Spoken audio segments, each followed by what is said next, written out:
This video is brought to you by Howzat. Download the app now. क्या आप भी किसी अपने सपने मेरे तुम्हारे टीम 11 पे टीम बना रहे हो और बच्चों के साथ खेल रहे हो? हमारे साथ खेलोगे? हाउज़ पे खेलो लेजेंड्स के साथ, हमें हरा और जीतो double cash. Log on to howzat.com and win real cash. नमस्ते, मेरा नाम सिद्धांत है और आप द ललन टॉप देख रहे हैं। बीती 26 जनवरी को दिल्ली में किसान ट्रैक्टर मार्च के दौरान हुई हिंसा का मामला अब भी सुर्खियों में बना हुआ है। कहा जा रहा है कि मंगलवार को दिल्ली के कई इलाकों में जो कुछ हुआ उसने कृषि कानूनों को लेकर अब तक सरकार पर हावी रहे किसान नेताओं को बैकफुट पर ला दिया है। और उधर इस हिंसा को लेकर राजनीतिक प्रतिक्रियाएं आने लगी हैं और कुछ ज्यादा ही तल्ख और कुछ ज्यादा ही आरोप की शक्ल में आ रही हैं।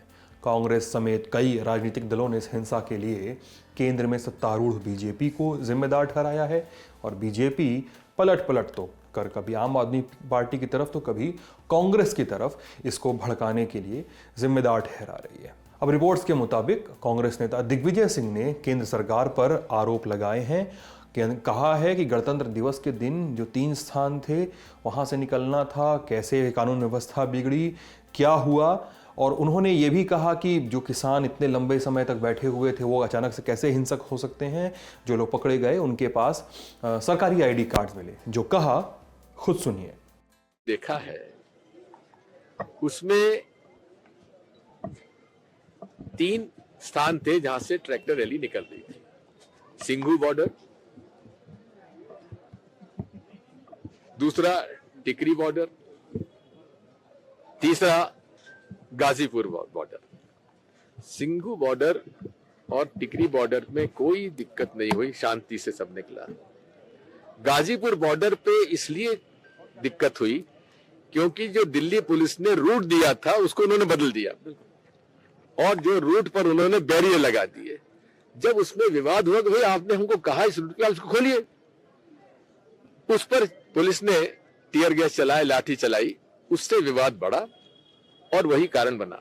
दूसरा, आपने देखा होगा वहां के 2 महीने से जो लोग शांतिपूर्ण सत्याग्रह कर रहे हैं वो हिंसक हो नहीं सकते।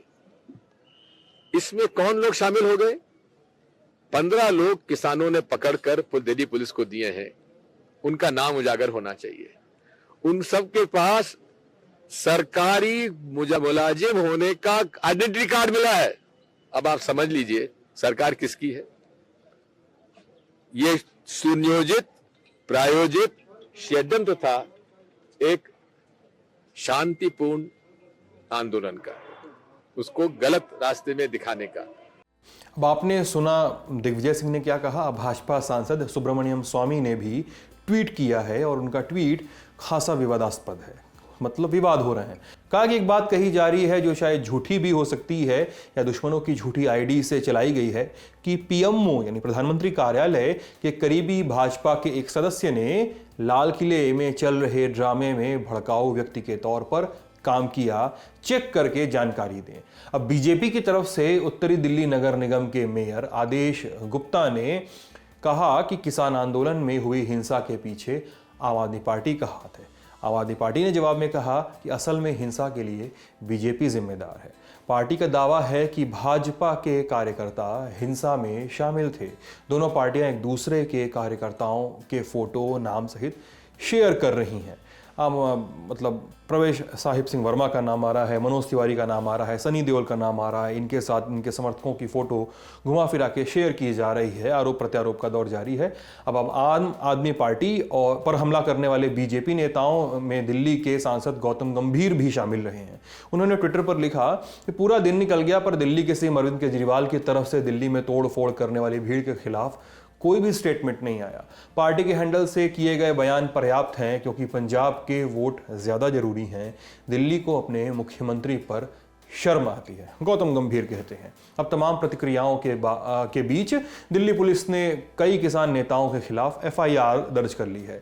इनमें राकेश टिकैत, डॉक्टर दर्शन पाल, जोगिंदर सिंह, बूटा सिंह, बलवीर सिंह राजेवाल और राजेंद्र सिंह का नाम शामिल है। वीएम सिंह ने अपने आप को अलग कर लिया और चिल्ला बॉर्डर पर जो बैठे हुए थे वो अपने प्रदर्शनकारियों के साथ उन्होंने वहाँ पर अपना आंदोलन खत्म कर दिया था। तो ये अपडेट उमा लेकर आई थी और इस मसले पर हम बने हुए हैं। तमाम अपडेट्स जो भी नई चीज़ें जानकारियाँ आती जाएंगी हम आपके बीच लेकर ज़रूर आएंगे। मैं हूँ सिद्धांत, कैमरे के पीछे मिथिलेश हैं और आप ललन टॉप देख रहे थे। बहुत बहुत शुक्रिया।